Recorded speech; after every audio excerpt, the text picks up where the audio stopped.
Hello नमस्कार दोस्तों, MR के स्टडी परिवार में आप सभी का स्वागत है।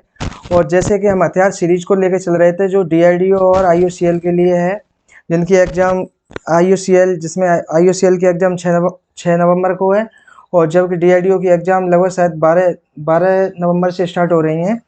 तो ये हथियार सीरीज है, उसमें ये जीके का पार्ट 3 है, अर्थात सेट 3 है, जिसमें आपके करंट के क्वेश्चन तो हैं ही, उसके साथ आपके स्टैटिक जीके वगैरह के भी आपके क्वेश्चन इसी में अटैच किए गए हैं। तो कृपया करके इस सीरीज को देखना नहीं भूलें। और स्टार्ट करते हैं आपके पहले क्वेश्चन से। तो देखिए, पहला क्वेश्चन क्या है आपका कि हाल ही में उत्तर प्रदेश सरकार ने किस शहर में सिंगापुर की तर्ज पर भारत का पहला नाइट सफारी बनाने की घोषणा की है। तो इसका इंग्लिश वर्जन भी है, देख लीजिए आप। Recently the Uttar Pradesh government has announced to hold India's first night safari on the lines of Singapore in which city. तो आपका जो नाइट सफारी बनाई जा रही है तो वो उत्तर प्रदेश के किस शहर में है। तो यहाँ ऑप्शन दिए आपके, जैसे कानपुर है, लखनऊ है, आगरा है, सुल्तानपुर है। तो ये आपके 4 ऑप्शन दिए हैं, तो इसमें से क्या सही होगा आपका। कहाँ बनाई जा रही है, लखनऊ में। कहाँ बनाई जा रही है आपकी नाइट सफारी, लखनऊ में। और जो लॉयन सफारी है, लॉयन सफारी की बात करते हैं। लॉयन सफारी या इंग्लिश में लिख लीजिए LIEON।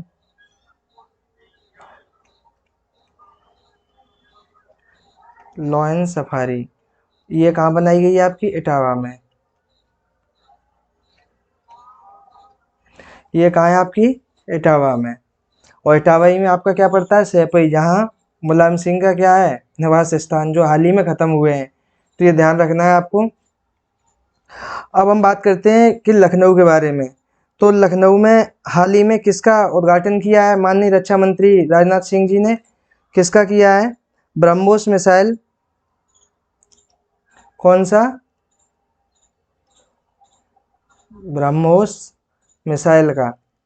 और ब्रह्मोस मिसाइल की फैक्ट्री का, ब्रह्मोस मिसाइल्स फैक्ट्री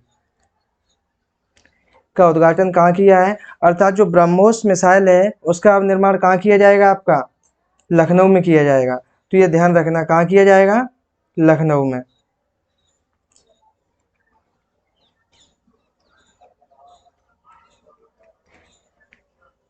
लखनऊ में आपका किसका अब निर्माण होगा, ब्रह्मोस मिसाइल का। तो और इसके बाद देखते हैं हम अगला क्वेश्चन। तो अगला क्वेश्चन आपका क्या है कि हाल ही में कौन एजुकेशन टाउनशिप बनाने वाला भारत का पहला राज्य बना है।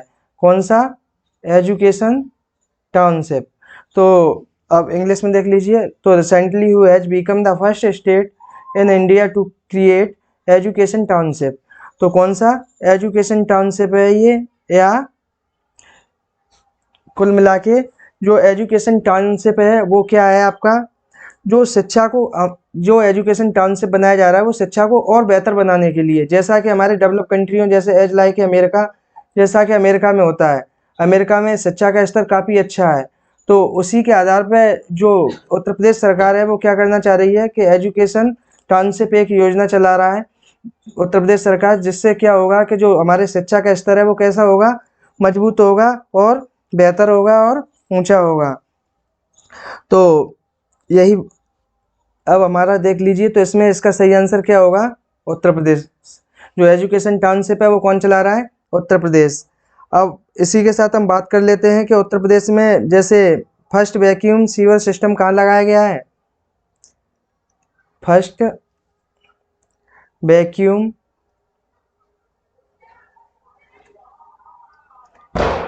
सीवर सिस्टम किस शहर में लगाया गया है, आपके आगरा में। ये भी कहाँ पड़ता है, उत्तर प्रदेश में। ये तो सबको ही पता होगा क्योंकि ताजमहल के लिए प्रसिद्ध है। और उसके बाद आप देख लीजिए, उसके बाद एक और है जो अभी हाल ही में क्या चला था, एक सरकार ने, केंद्र सरकार की योजना है अमृत सरोवर वाली। तो फर्स्ट अमृत सरोवर है वो कहाँ बनाया गया है आपका, पहला फर्स्ट अमृत सरोवर। तो जो फर्स्ट अमृत सरोवर है ये भी आपके यूपी में है। अब वो बात करता है कि यूपी के किस किस डिस्ट्रिक्ट में है। तो आपका डिस्ट्रिक्ट कौन सा होगा? रामपुर। कौन सा होगा? रामपुर। तो ये ध्यान रखना है कि फर्स्ट वैक्यूम सीवर सिस्टम है वो किस सिटी में? आगरा में लगाया गया है। और जो फर्स्ट अमृत सरोवर है वो कहाँ पे बनाया गया है? आपका रामपुर में। जिसका उद्घाटन किसने किया था? अल्पसंख्यक कल्याण मंत्री थे। तो इसका हमें आंसर बताना है। ये मैंने बता दिया कि अल्पसंख्यक मंत्री थे, उनका हमारे कमेंट में आंसर देना है आपको। इसके बाद देखते हैं हम अगला क्वेश्चन। जैसे हाल ही में कौन भारत का प्रथम जिला कार्यात्मक रूप से साक्षर बना है? तो जो भारत का कैसा है? पहला जिला है और वो कैसा है? कार्यात्मक रूप से साक्षर। तो ये आप देख लीजिए इंग्लिश में, recently which of the India's first district has becomes functionally literate. तो यही खाली यहीं तक है क्वेश्चन। ये जो टू किस दिया है ये काट दो, एक्स्ट्रा है ये वर्ड। तो यह देखते हैं अब उसके ऑप्शन दिए हैं। आपका क्या है? बाड़मेर। बाड़मेर जो कहाँ पड़ता है? राजस्थान में। मंडला मध्य प्रदेश में। जलगांव कहाँ है? महाराष्ट्र में। और खन्ना कहाँ है? पंजाब में। तो इसका जो सही आंसर होगा वो आपका क्या होगा? मंडला। अब मंडला कहाँ पड़ता है आपका? मध्य प्रदेश में। तो ये चीज़ ध्यान रखना है। अब ये चलाया क्यों गया है कि यहाँ पे जो मंडला डिस्ट्रिक्ट है इसमें किसका जनसंख्या ज़्यादा है? किसकी पॉपुलेशन ज़्यादा है? शेड्यूल ट्राइब की।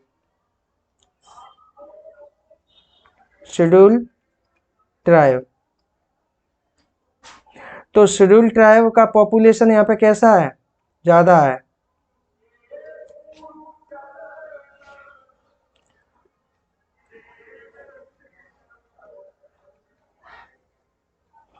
शेड्यूल ट्राइब का पॉपुलेशन ज़्यादा है। तो शेड्यूल ट्राइब का पॉपुलेशन होने के कारण यहाँ पे क्या है? थोड़ा शिक्षा का स्तर के पहले क्या था? कम था, कम लोग शिक्षित थे। तो उस उन्हीं लोगों को शिक्षित करने के लिए जो मध्य प्रदेश, जो भारत सरकार ने क्या चलाया है उनके लिए कार्यात्मक रूप से साक्षर अभियान जो चलाया है वो आप, जिससे क्या हो सके वो लोग ज़्यादा से ज़्यादा पढ़ सकें और जिससे वो नए नए मानो नौकरी वगैरह या अवसर ढूंढने के लिए मानो वो कुल मिला के कारगर हो जाएं। तो यहाँ मैं कहना चाहूँगा जो मंडला है वो मध्य प्रदेश में है और यहीं पहला जो जिला है भारत का वो कार्यात्मक रूप से साक्षर जिला बना है। इसके बाद हम अगला क्वेश्चन देखते हैं कि मुफ्त पीरियड प्रोडक्ट के लिए कानून लागू करने वाला दुनिया का पहला देश कौन बना है?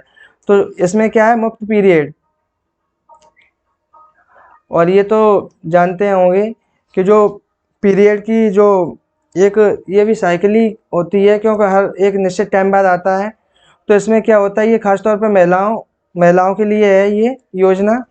तो ये किस जो योजना चलाई है पीरियड प्रोडक्ट वाली, तो ये योजना किस देश ने चलाई है, अर्थात उसको कानून बना दिया है। तो वो आपका देश कौन सा होगा? जो ऑप्शन दिए हैं न्यूजीलैंड, ऑस्ट्रेलिया, स्कॉटलैंड। तो इसमें ये कौन सा कंट्री है? स्कॉटलैंड। इंग्लिश में देख लीजिए, which country has become the first country in the world to implement a law for free period product. और इसमें ए ऑप्शन है, इधर आपका कट गया है, न्यूजीलैंड। तो इसमें ए ऑप्शन क्या होगा? न्यूजीलैंड। दूसरा क्या होगा? Australia, Scotland, America. तो इसका सही आंसर क्या होगा? स्कॉटलैंड। अब बात करते हैं हम स्कॉटलैंड की। तो स्कॉटलैंड की जो कैपिटल है वो क्या है? इसकी जो कैपिटल है वो क्या है? एडनबर्ग। कहाँ पे है? एडनबर्ग। और स्कॉटलैंड ये किसके पास पड़ता है? इस किस में आता है? यूके, यूनाइटेड किंगडम में ही आता है। ठीक है, तो इसका ध्यान रखना है। इसके बाद अगला क्वेश्चन देखते हैं। तो हाल ही में किस राज्य की सरकार ने अपने प्रत्येक जिले में एक संस्कृत ग्राम विकसित करने का निर्णय लिया है? कौन सा ग्राम? संस्कृत ग्राम। तो ये ध्यान रखना है कि कौन सा ग्राम रखने के जो विकसित किया गया है वो कौन सा है? संस्कृत ग्राम। तो यहाँ ऑप्शन दिए हैं आपके उत्तराखंड, उत्तर प्रदेश, गुजरात, हरियाणा। या इंग्लिश में देखना चाहो तो देख लीजिए, recently the government of which state has decided to develop a Sanskrit village in each of its districts. तो उत्तराखंड, उत्तर प्रदेश, गुजरात, हरियाणा। तो आप देख लीजिए जो ये मानो जो संस्कृत ग्राम विकसित करने का निर्णय लिया है वो किस सरकार ने लिया है? उत्तराखंड सरकार ने। अब बात करते हैं हम उत्तराखंड की। तो उत्तराखंड की राजधानी कहाँ है? देहरादून। दून।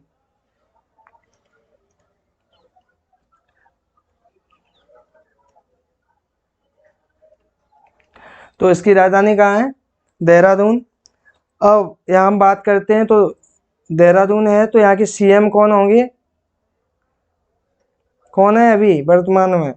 तो आपके कौन है? पुष्कर धामी। पुष्कर धामी।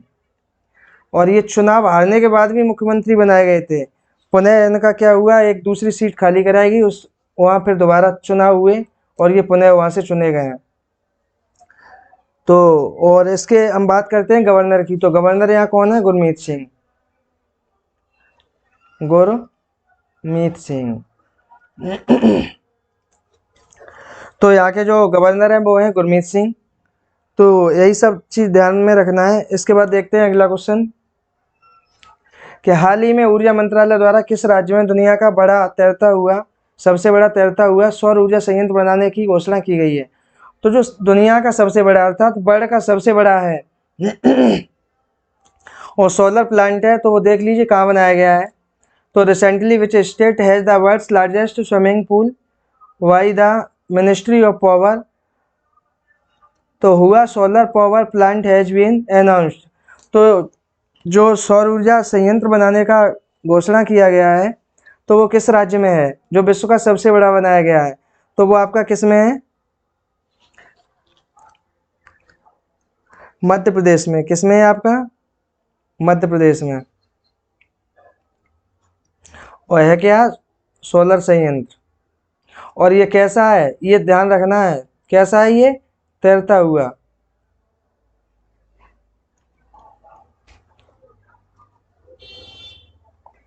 तैरता हुआ सौर ऊर्जा संयंत्र बनाने की घोषणा कहाँ की गई है? मध्य प्रदेश में। अब बात करते हैं, ये मध्य प्रदेश में बनाया गया है। अब मध्य प्रदेश के बारे में और बात कर लेते हैं। जैसे मध्य प्रदेश का बांचा गांव है, बांचा बांचा गांव है, तो बांचा गांव को क्या बनाया गया है? यहाँ ये बांचा विलेज है, बांचा विलेज, बांचा विलेज। तो जो बांचा विलेज है, ये क्या है? फर्स्ट सोलर किचन वाला गांव है ये। फर्स्ट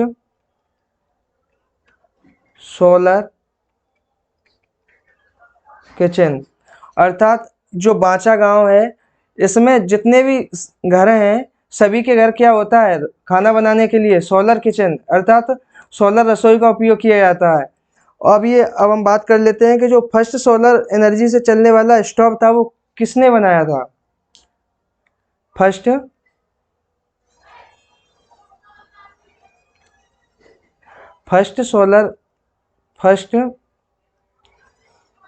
सोलर एनर्जी स्टोव ये किसने बनाया आपका? आईआईटी मुंबई ने। किसने? आईआईटी मुंबई ने।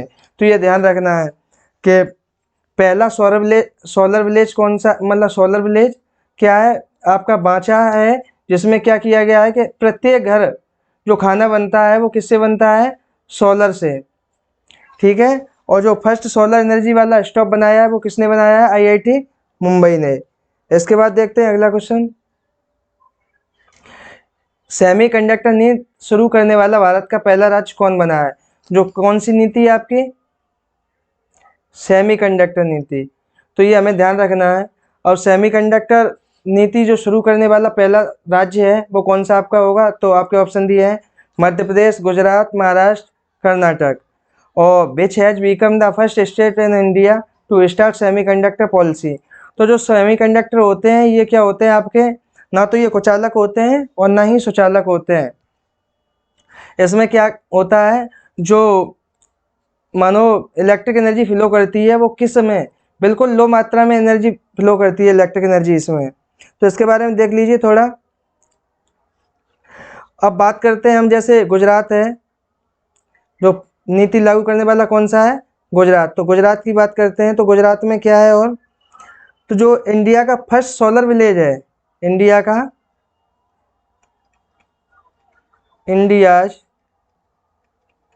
फर्स्ट सोलर विलेज,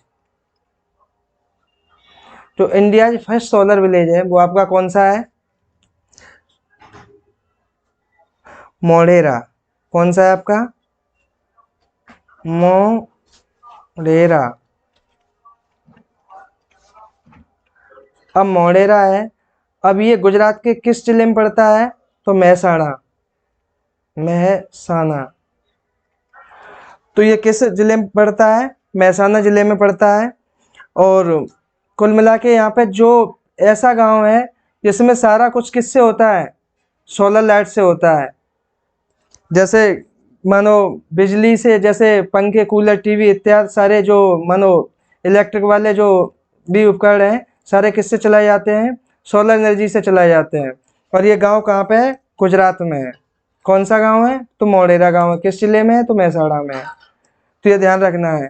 तो which has become the first state in India to start semiconductor, तो इसका भी आंसर आपका क्या होगा? गुजरात होगा। बाकी का जो ऊपर दिया है वो आप पढ़ लेना। इसके बाद देखते हैं ये अगला क्वेश्चन।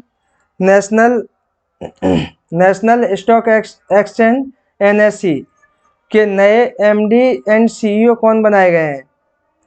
तो यहाँ ऑप्शन में दिए हैं आशीष कुमार चौहान, राधेश्याम गढ़वाल तला, और अगला ऑप्शन दिया है वरुण कुमार शर्मा और जिग्नेश कुमार सिंह।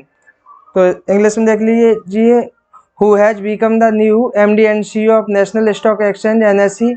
तो आशीष कुमार चौहान, राधेश्याम गढ़वाल और वरुण कुमार शर्मा और जिग्नेश कुमार सिंह। तो ये आपके हैं। तो इसमें से जो सही आंसर होगा वो कौन सा होगा आपका? आशीष कुमार चौहान। कौन होंगे? आशीष कुमार चौहान। तो ये एनएससी की बात करते हैं। तो एनएससी की स्थापना कब हुई? एनएससी ईस्टेड इन 1992। कब? 1992 में इसकी क्या हुई? स्थापना हुई। अब इसका मुख्यालय कहाँ है?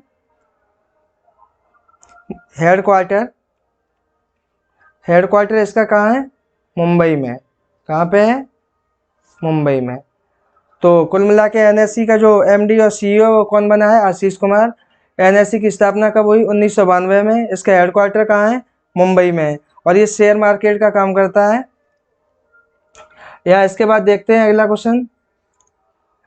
अब देखते हैं कि किस आईटी कंपनी ने 110 मिलियन यूरो में डेनमार्क स्थित वेस्ट लाइफ साइंस का अधिग्रहण करेगी?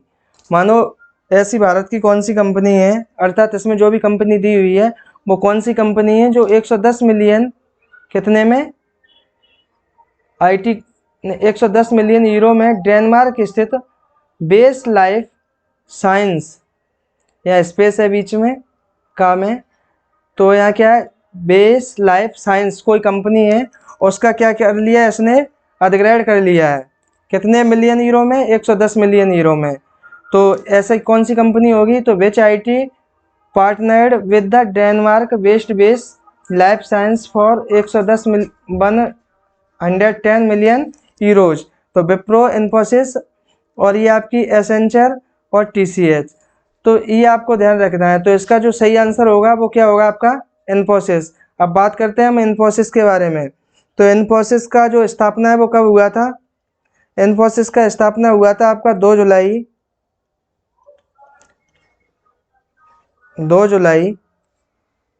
1981 में। 1981 या 1981 में। और कहाँ हुई थी इसकी स्थापना? पुणे में। कहाँ हुई थी? पुणे में। अब देख लीजिए इसका हेडक्वार्टर कहाँ है? हेडक्वार्टर कहाँ है? अब आईटी सेक्टर की कंपनी है तो आईटी सिटी के नाम से किसे जाना जाता है? जो भारत की सबसे बड़ी आईटी सिटी है जैसे बंगलोर, तो इसका हेडक्वार्टर भी कहाँ होगा? बंगलुरु। तो इसका जो हेडक्वार्टर कहाँ है? बंगलुरु में। अब बंगलुरु किसकी राजधानी है? कर्नाटका की। किसकी राजधानी है? कर्नाटका की। और अब बात करते हैं हम इसके चीफ की या हेड की। तो जो इन्फोसिस के चीफ कौन है? कौन है? एन आर नारायण मूर्ति। कौन है? एन आर नारायण मूर्ति। तो या एक बार देख लीजिए सारा कुछ। जैसे 110 मिलियन यूरो में डेनमार्क स्थित बेस लाइफ साइंस का अधिग्रहण करेगी, तो वो कंपनी आपकी कौन सी होगी? इन्फोसिस होगी। और इन्फोसिस की स्थापना कब हुई थी? 2 जुलाई 1981 को हुई थी। तो कहाँ हुई थी? तो पुणे में हुई थी, अर्थात पूना में हुई थी। अब इसका हेडक्वार्टर कहाँ है? तो बंगलौर में है। बंगलौर किसकी राजधानी है? कर्नाटका की है, जिसे IT सिटी के भी नाम से जाना जाता है। और चीफ इसके किसके चीफ? इन्फोसिस के चीफ या ये क्या थे? ये संस्थापक भी थे, NR नारायण मूर्ति।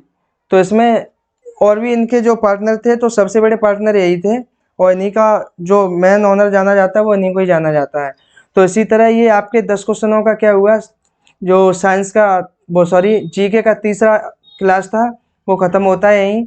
तो आप सभी से कहना चाहेंगे कि आपका एग्ज़ाम करीब है, तो ज़्यादा से ज़्यादा जो पुरानी क्लास प्ले लिस्ट में पड़ी हुई हैं उनको भी देखें, क्योंकि उसमें काफ़ी अच्छा कंटेंट दिया है जो कि आपको एग्ज़ाम फाइट करने में आपको क्या करेगा? मदद करेगा। तो कुल मिला के इस क्लास को ज़्यादा से ज़्यादा शेयर करें, और लाइक, सब्सक्राइब और शेयर करें। और इसी के साथ जय हिंद, जय भारत।